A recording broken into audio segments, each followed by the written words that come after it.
खुदावंद फरमाता है, तू अपने गरीब और ज़रूरतमंद खादम पर कभी जुल्म ना करना, खा वो तेरे भाइयों में से हो,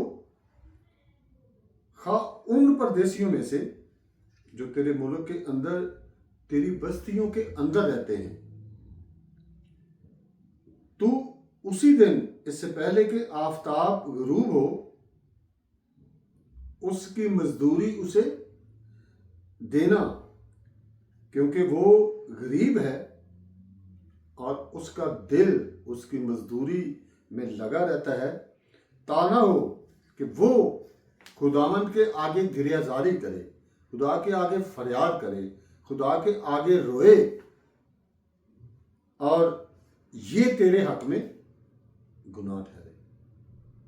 खुदा आपको बरकत दे।